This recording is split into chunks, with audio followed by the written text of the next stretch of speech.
Data was also really important in terms of giving us credibility in this work. I'll never forget a meeting with Mayor Daley when I went in a couple of years into this work and had a set of data that we had generated in terms of what was happening in college access. And 10 seconds into the conversation, he cut me off. And he said, "Greg, I don't believe any data any official from Chicago Public Schools brings to me." Arnie was sitting right next to me, the chief academic officer was sitting on the other side of me, and my 10 minutes of glory were done in 10 seconds. So I said to the mayor, "All right, Mayor, game on." I didn't really say that to him out loud. I was thinking that to myself. And because I knew that the data that the consortium was generating was very much aligned with what the district was generating. Because we were using data sets outside of the district. We were using, for college enrollment, the National Student Clearinghouse.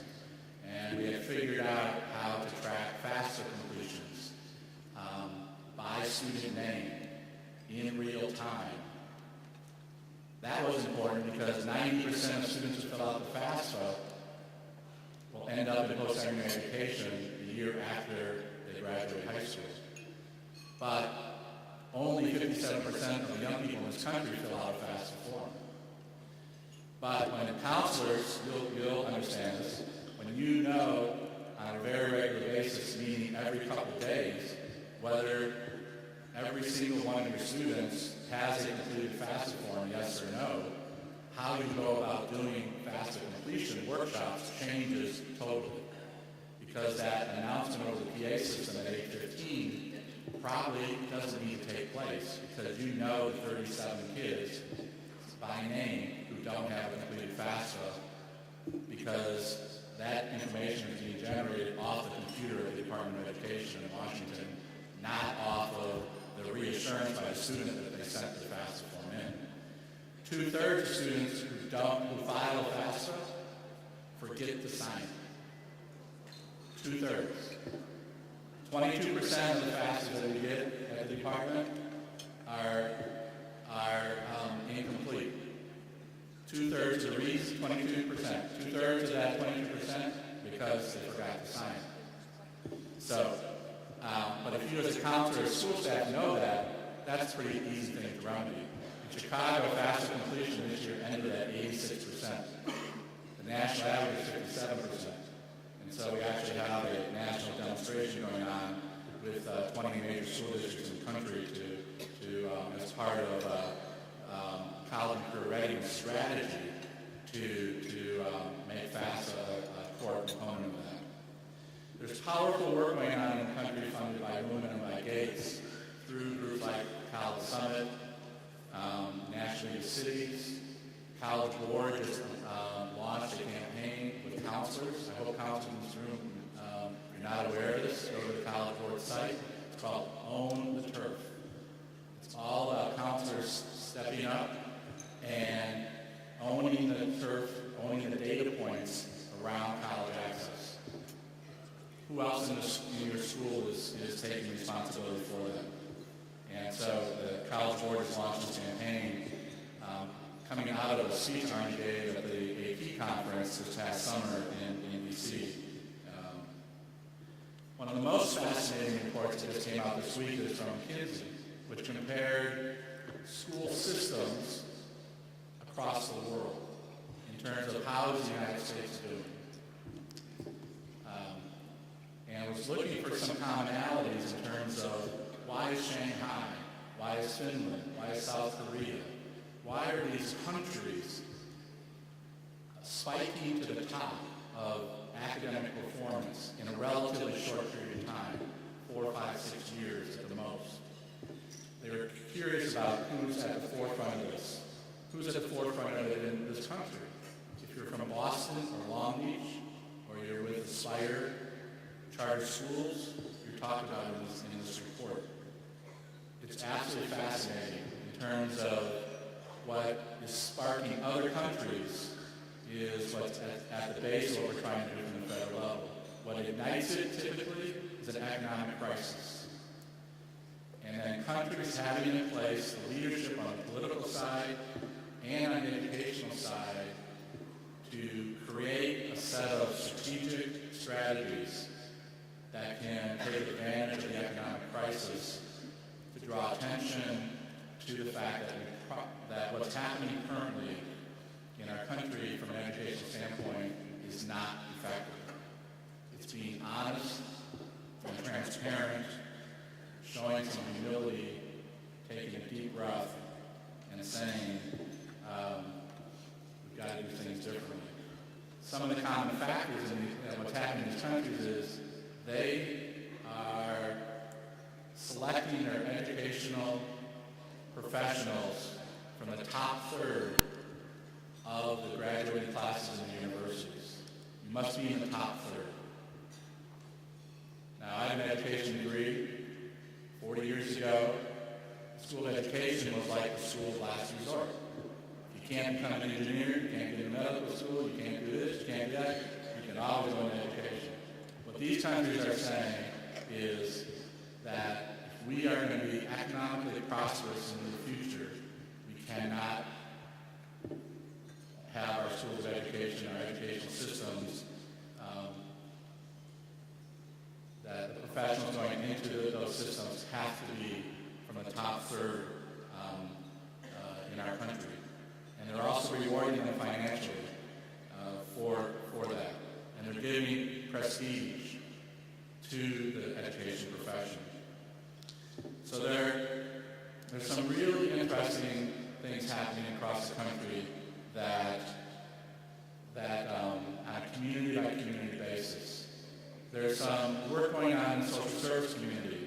I was telling Jim Nelson in St. Louis, Big Brothers Big Sisters went to the district and said, we have 1,300 volunteers. We would like to focus those volunteers on 1,300 middle grade students that are struggling with attendance, with math, with reading, with discipline. And we would like you, Mr. Superintendent, to hold us responsible for moving the metrics in those areas. And if we don't add value to the educational metrics that are critical to you as a superintendent, but also critical to us as a community, you should ask us to leave your school system. And then they went to a local bank and got the IT department to free up professionals to help create that system to actually monitor progress on those metrics. So we've increased the heat on K-12 systems in terms of performance, right? But this is really a crisis within our communities. This is much bigger than most school systems can handle. And it's going to, I was in San Antonio a couple weeks ago with the mayor. 250 people from multi-sectors came together for 2 days from the philanthropic community, from the higher ed community, from San Antonio, some of you know, has 19 school districts in the city limits. The mayor has no control, basically, over any of them. But he does have a concern about the economic viability of San Antonio as a community. So they are on pace to establish a set of metrics from pre-K to kindergarten up through college graduation that as a community we can rally around and hold ourselves responsible for moving. Let me just conclude with a couple things. I was watching the movie Invictus a couple weeks ago, and Nelson Mandela is the newly elected president. And his whole thing is about building a country. And he gets this thought that since South Africa competed to host the 1995 World Rugby Championship, that maybe rugby could be a way to kind of build some youth sports, unify the country. So he calls Matt Damon in, the head of the rugby team, and he says to him, in order to build a nation, we must all exceed our own expectations. And I love that because I think it's part of our challenge within our school systems today. We have to all pull together to exceed our own expectations. And he goes on to say to him, how do we inspire ourselves to greatness? How do we inspire everyone around us to greatness? The President, a few days ago, said, as we focus on speeding up our economic recovery, we also know that when it comes to jobs, opportunity and prosperity in the 21st century, nothing is more important than the quality of our education. I heard John Lewis tell a story, Representative John Lewis from Atlanta, grew up in Alabama a few months ago. And he grew up in a small town, Troy, and at the age of 10, his parents took him into the neighboring town, and it was the first time that he had confronted latent racism. And the signs on the stores back then, and the bathrooms in terms of whites only and such. And he got intrigued by this because he had not been exposed to this. 10 years of age, he asked his parents what was happening. And they told him. And he thought to himself, right then, at the age of 10, that this is totally unacceptable. And he decided to create good trouble. Necessary trouble. And I love those phrases. Because I think each one of you, in your own situation, I want to challenge you to create good trouble, necessary trouble. We need advocates for our young people who are going to fight against the preconceptions of so many of your colleagues about what our young people can do. We need people advocating for academic rigor. The state of Arkansas, a number of years ago, mandated that every single sophomore take the PSAT because the state legislature was concerned that all too many minority students were being passed over for AP classes.